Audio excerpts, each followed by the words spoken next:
Okay, let's talk IR and energy. First on IR, the deal that David Pocock has done with Labor. Do you like it? No, he's rolled over pretty quick. I mean, didn't put up much of a fight, which says to me that he was always going to support this bill. And while big business will be able to look after themselves and all this, it's small business. And for the National Party, particularly those in regional, rural, remote, and in small business, I talk about farmers. So what this means is that farmers out there that employ 18, 19 people, 20 people, and then also during the high season of harvest or shearing, put on another 30 or 40, they're caught up with the fact that unions will be now in their workplace. They'll also be caught up with the fact that but they still have a choice, right? They still have a choice if they want unions in their workplace. It seems unlikely. Well, but there's always choice, but what happens is this is a front for the Labor Party to let the unions into your business, where we haven't had any disruption, particularly in small business. But why would? But my point is, Mr. Littleproud, why would these farmers that you talk about roll over and then want to have union involvement in their business if they've never had it? Well, under the law, and what they're proposing is that they can have a farm next door that might have signed up to an agreement and then bring in this one, your own. And so this is the far-reaching, this multi-employer bargaining piece. And particularly the challenge, if you look at where you've got corporates out in regional, rural and remote Australia, whether they be in agriculture or not, is that their agreements, and then obviously this gives the opportunity for the union movement to be out and to be into workplaces.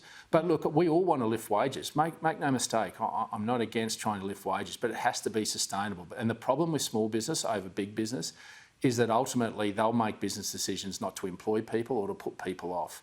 And I think that's the danger that we're going down here, and that they haven't quite got the balance right on small business in particular. And this has to be a sustainable move of lifting wages in a sustainable way. Otherwise, there'll be unintended consequences. And that's all I fear about this is the intent of trying to lift wages. We're all on that journey, but it has to be sustainable and it can't be unintended consequences. Okay, let me ask you about energy, because my understanding that it's not going to be dealt with this week. There's no legislation that is required. The government is not going to go down the path of a super profits windfall tax or anything like that, but there will, as I understand it, be a price cap on gas. Is that the right way to go here? Well, this is a lost opportunity. They've had over 6 months now to increase supply as we were. And this is simple demand and supply. If you lift supply, prices come down. Now, there's an opportunity, and I think credit where credit's due. 4 or 5 years ago, the Queensland Labor government opened up new tenements in Queensland for gas that were only for domestic supply. And so this is the opportunity that we have over other nations, is we have sovereignty of ownership of our resources. And so the fact that we've got to this juncture is a failure of government. I think there's also some challenges around the retailers in terms of the distribution of gas that's pushing up prices. And I think we'll obviously look at what they're going to put forward, but it's all speculation at the moment. But every week that we have to speculate and we have to wait for action is another week that businesses are having to fork out more. You know, your CC chips, those manufacturers have gone from a $3 million gas bill to a $9 million gas bill. What do you think of Daniel Andrews yesterday calling for a gas reservation policy in his first interview since being re-elected, but Victoria doesn't actually do any gas exploration?